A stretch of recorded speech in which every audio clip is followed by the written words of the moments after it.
Selamünaleyküm. Fatma Anam'ın kanalına hoş geldiniz.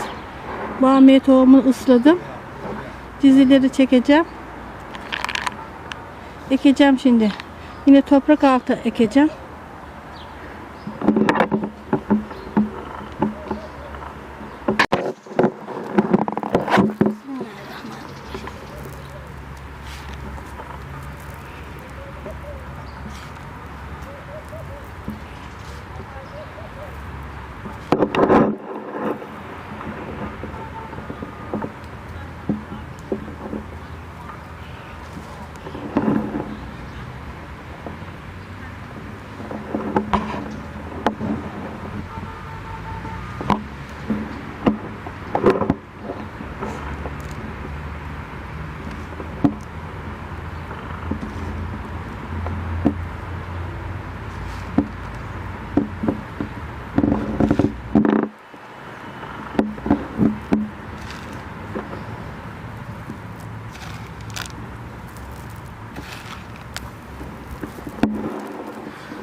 Toprak altına attım.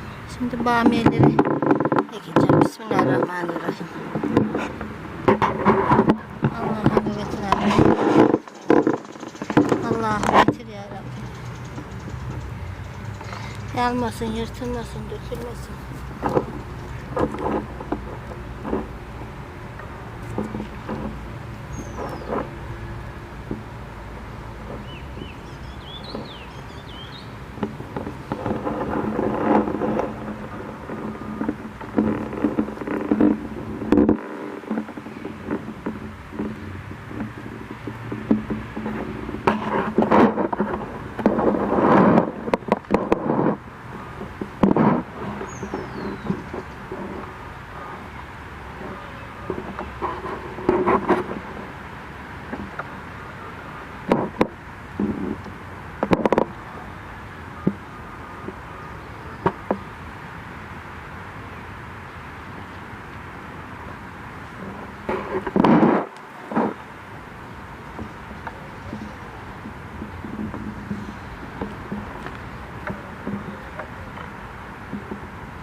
Şimdi suluyorum içine.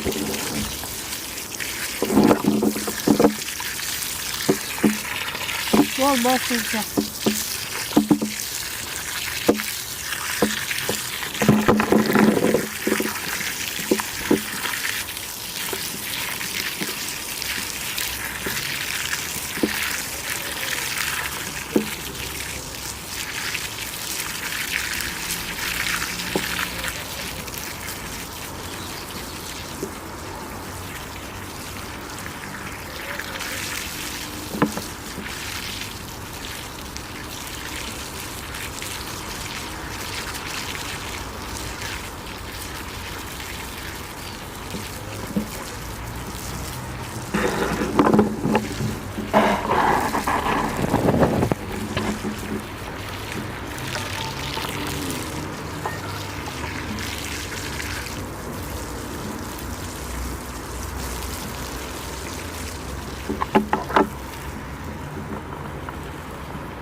İnce topraklarla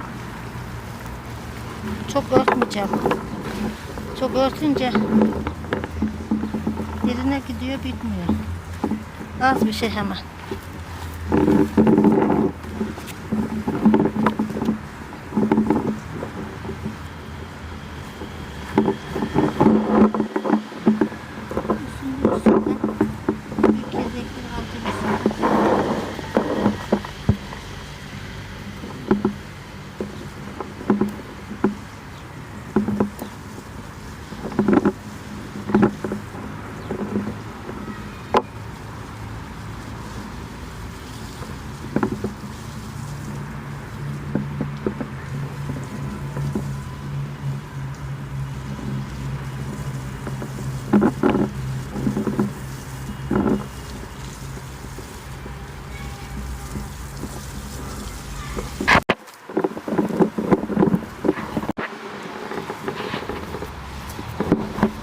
Ben şimdi kapattım bamiyelerimi. Allah'a emanet ettim. Hayırlısıyla bitmeyi nasip etsin Mevla. Beni izlemeye devam edin. Allah'a emanet olun. Hoşça kalın. Allah'a ısmarladık.